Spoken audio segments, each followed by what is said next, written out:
భగవతే వాసుదేవాయ. మోహనవాణి తెలుగు పోడ్కాస్ట్ శ్రోతలకు నమస్కారం.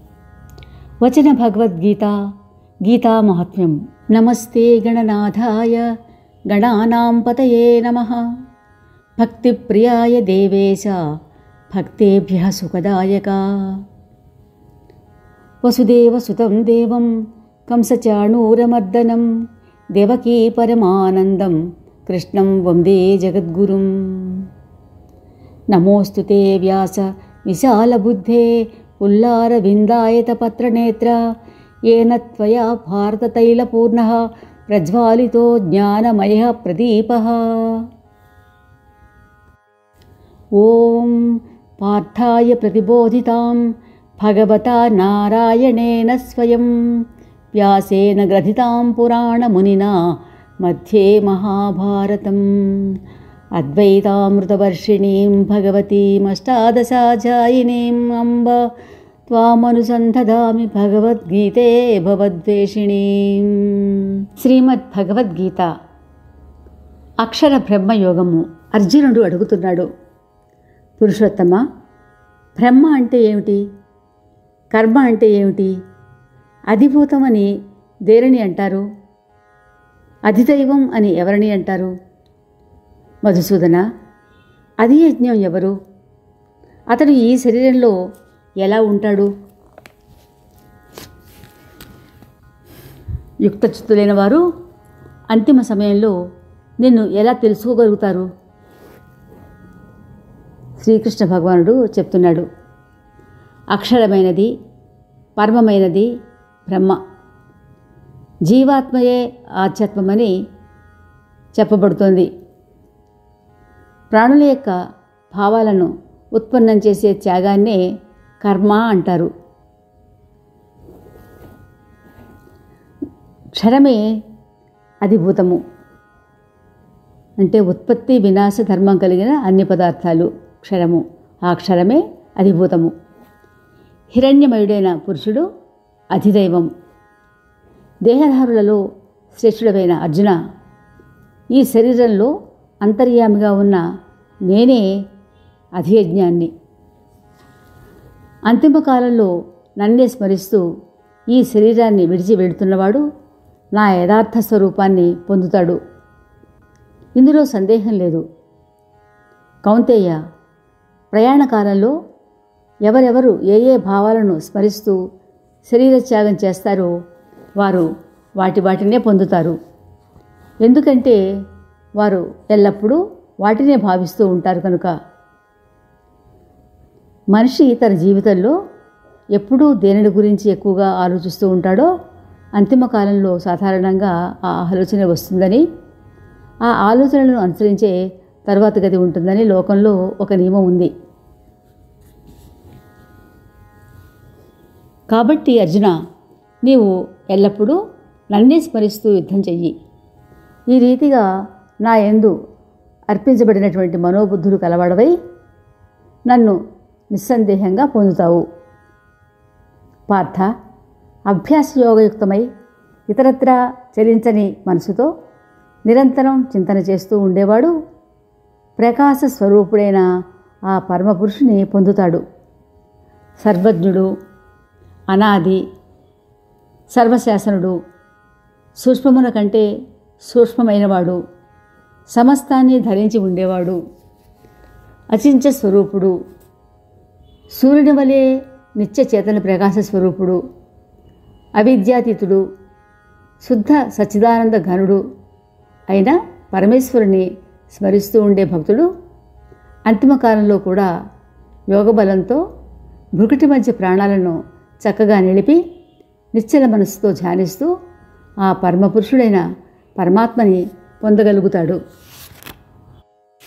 వేదవేత్తలైన విద్వాంసులు ఏ పరమపదాన్ని నాశరహితమైనదని చెప్తూ ఉంటారో, ఆసక్తిరహితులై ప్రయత్నశీలురైన సన్యాసి జనులు ఏ పరమపదాన్ని ప్రవేశిస్తూ ఉంటారో, ఏ పరమపదాన్ని కోరి బ్రహ్మచారులు బ్రహ్మచర్య వ్రతాన్ని అనుష్ఠిస్తూ ఉంటారో ఆ పరమపదాన్ని గూర్చి నీకు సంక్షేపంగా చెప్తాను.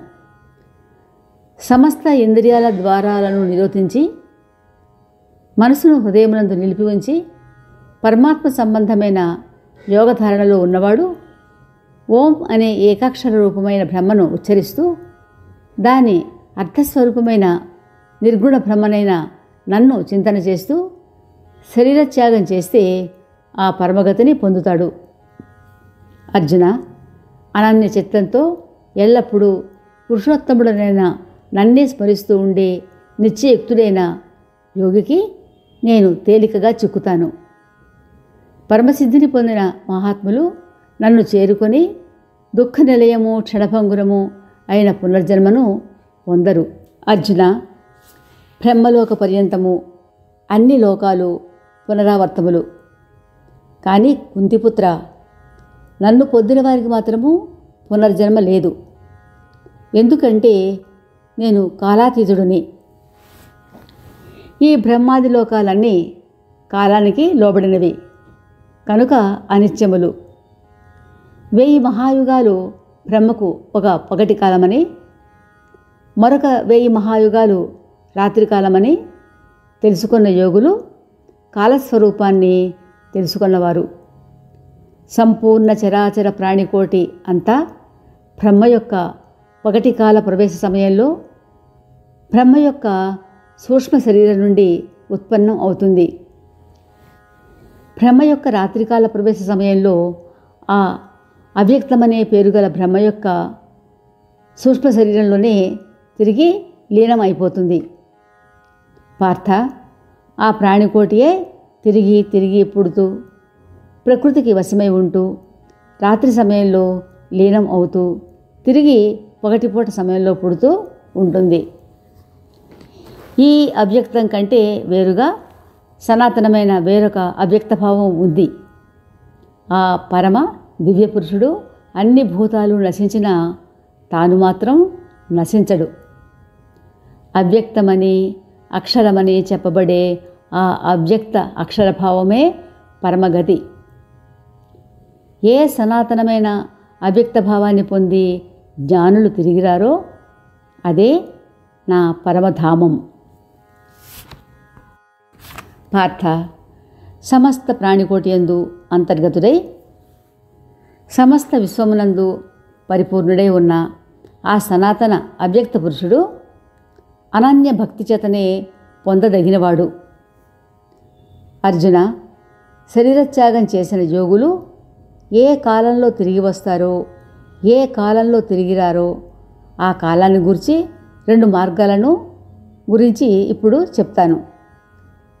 జ్యోతిర్మయ స్వరూపుడైన అగ్నిదేవతాత్మకమైన, దిన దైవతాత్మకమైన, శుక్లపక్ష దేవతాత్మకమైన 6 నెలల ఉత్తరాయణ దేవతాత్మకమైన మార్గంలో దేహత్యాగం చేసిన బ్రహ్మవేత్తలు ఆయా దేవతల చేత క్రమంగా తీసుకుపోబడి బ్రహ్మను పొందుతారు. ధూమ దేవతాత్మకమైన, రాత్రి దేవతాత్మకమైన మార్గంలో దేహత్యాగం చేసిన సకామ కర్ములైన యోగులు పై చెప్పిన దేవతల చేత క్రమంగా తీసుకుని పోబడి చంద్రమాస జ్యోతిని పొంది స్వర్గంలో తమ పుణ్యకర్మల ఫలాన్ని అనుభవించి తిరిగి వస్తారు. ఎందుకంటే ఈ జగత్తునకు సంబంధించి ఈ రెండిటిని శుక్ల కృష్ణ మార్గాలని సనాతనులు భావిస్తూ ఉంటారు. ఇందులో మొదటి మార్గంలో పయనించిన వారు తిరిగి రానవసరం లేని ఆ పరమగతిని పొందుతారు. 2వ మార్గంలో వెళ్ళిన వారు తిరిగి వస్తారు. పార్థ, ఈ రీతిగా ఈ 2 మార్గాలను గురించి బావుగా తెలుసుకున్న యోగులు అజ్ఞానంలో పడరు. కాబట్టి అర్జున, నీవు ఎల్లకాలము సమత్వ బుద్ధి రూపమైన యోగాన్ని కలిగి ఉండు. ఈ రహస్యాన్ని కూలంకషంగా ఎరిగిన యోగి వేదాలు చదవడం, యజ్ఞ తపోదానాదులైన కర్మలు చేయడం ద్వారా వచ్చే పుణ్యఫలం అంతటినీ నిస్సందేహంగా తిరస్కరించి ఆ సనాతన పరమపదాన్నే పొందుతాడు. ఇప్పుడు అక్షర బ్రహ్మయోగం గీతా మహాత్మ్యం కథ 8వ అధ్యాయం విందాం. పరమశివుడు పార్వతికి 8వ అధ్యాయం యొక్క మహాత్మ్యం గురించి చెప్తూ, దీనిని వినడం వల్ల నీ మనసు ఎంతో ప్రసన్నమవుతుంది, విను అని చెప్పనారంభించాడు. దక్షిణ దేశంలో అమర్దకపురం అనే నగరంలో భావశర్మ అనే ఒక బ్రాహ్మణుడు ఉండేవాడు. అతడు ఒక వేశ్యను భార్యగా చేసుకోవడమే కాకుండా ఇతర వ్యసనాలకు బానిస అయ్యాడు. అతనిది క్రూర స్వభావం. దానికి తోడు అనేక కోరికలు కూడా ఉండేవి. కొంతకాలానికి అజీర్ణ రోగంతో మరణించి ఒక తాడి చెట్టై పుట్టాడు. ఆ చెట్టు నీడను ఆశ్రయించుకొని బ్రహ్మ రాక్షస భావం పొందిన ఒక భార్యాభర్తల జంట నివసిస్తోంది. వారి పూర్వజన్మ వృత్తాంతం ఏమిటంటే, కుశీలుడు అనే పేరు గల బుద్ధిమంతుడైన బ్రాహ్మణుడు సదాచారవంతుడైనప్పటికీ లోభం కారణంగా తన భార్యను కూడా వెంటబెట్టుకుని పోయి పట్టకూడని దరిద్రపు దానాలు స్వీకరిస్తూ ఉండేవాడు. కానీ తక్కిన బ్రాహ్మణులకు ఎవరికీ చిల్లిగవ్వ కూడా పోనిచ్చేవాడు కాదు. ఆ దంపతులు చనిపోయిన తర్వాత బ్రహ్మరాక్షసులై ఆ తాడి చెట్టును ఆశ్రయించారు. ఆకలి దప్పులతో చాలా కాలం అలమటించి వారు దాని నీడను చేరారు. భార్య తన భర్తతో ఈ దుఃఖాలు ఎలా తీరుతాయి అని అడగ్గా అతడు బ్రహ్మ విద్యోపదేశం, ఆత్మతత్వ విచారణ, కర్మవిధి జ్ఞానం లేకుండా మనకు విముక్తి కలుగదు అని చెప్పాడు. అప్పుడు ఆమె, ఓ పురుషోత్తమా, బ్రహ్మ అంటే ఏమిటి, అధ్యాత్మం అంటే ఏమిటి, కర్మ అంటే ఏమిటి అన్నది. తన భార్య ఆ మాటలు పలకడంతో అతని ఆశ్చర్యానికి మేరలేదు. ఎందుచేతనంటే, విను, ఆమె అన్న మాటలు భగవద్గీత 8వ అధ్యాయంలో ఒక శ్లోకపాదం. ఆ మాటలు విన్న తాడి చెట్టు రూపంలో ఉన్న భావశర్మకు ముక్తి కలిగి తన పూర్వపు రూపం పొందడం, అలాగే ఆ దంపతులిద్దరూ తమ తమ పాపాల మూట నుండి బయటపడి జ్ఞానం పొంది విశుద్ధ చిత్తులై స్వర్గలోకం చేరుకున్నారు. భావశర్మ ఆ శ్లోకపాదాన్ని రాసుకొని దేవదేవుడైన జనార్దనుని సేవించుకుంటూ కాశీపట్టణం చేరుకొని మహత్తరమైన తపస్సు చేయ ఆరంభించాడు. అదే సమయంలో హఠాత్తుగా లేచి నిలబడిన విష్ణుమూర్తిని లక్ష్మీదేవి కారణం అడుగగా భావశర్మ చేస్తున్న తపస్సుకు సంతృప్తుడనై తగిన ఫలితాన్ని అతనికి ప్రసాదించాలని ఆలోచిస్తున్నట్లు చెప్పాడు. అప్పుడు, ఓ మహాదేవ, శ్రీహరి ప్రసన్నుడై భావశర్మను ఎలా అనుగ్రహించాడో చెప్పమని కోరింది పార్వతి. అప్పుడు శివుడు పార్వతితో, శ్రీ మహావిష్ణువు సాక్షాత్తు మోక్షాన్ని అనుగ్రహించాడు. ఆ అనుగ్రహం వల్ల అతని పూర్వీకులు ఎవరైతే నరకంలో ఉండి యాతనలు అనుభవిస్తూ ఉన్నారో వారంతా కూడా పవిత్రులై వైకుంఠం చేరుకున్నారు. కాబట్టి పార్వతి, ఈ 8వ అధ్యాయ మహాత్మ్యాన్ని సంక్షిప్తంగానే నీకు చెప్పాను. ఈ అధ్యాయాన్ని ఎల్లవేళలా ధ్యానిస్తే ఎంతైనా శుభం కలుగుతుందని వివరించాడు పరమశివుడు. ఇది భగవద్గీత 8వ అధ్యాయ మహాత్మ్యము. దీనిని విష్ణుమూర్తి లక్ష్మీదేవికి, పరమశివుడు పార్వతికి వివరించారు. గీత 8వ అధ్యాయ ఫలం సమస్త దుర్గతి నివారణ, మోక్షప్రాప్తి. తరువాత ప్రసారంలో శ్రీమద్ భగవద్గీత రాజవిద్య రాజగుహ్య యోగము విందాం. శ్రోతలకు ధన్యవాదాలు. ఇంతవరకు మన ఛానల్కి ఎవరైనా సబ్స్క్రైబ్ చేసుకోకపోతే ఇప్పుడే ఈ క్షణమే సబ్స్క్రైబ్ చేసుకుని ఆ పక్క నుండి బెల్ బటన్ మ్రోగించి మమ్మల్ని ప్రోత్సహిస్తారని మనస్ఫూర్తిగా కోరుకుంటూ, సర్వే జనా సుఖినో భవంతు, లోకా సమస్త సుఖినో భవంతు. ధన్యవాదాలు. స్వస్తి.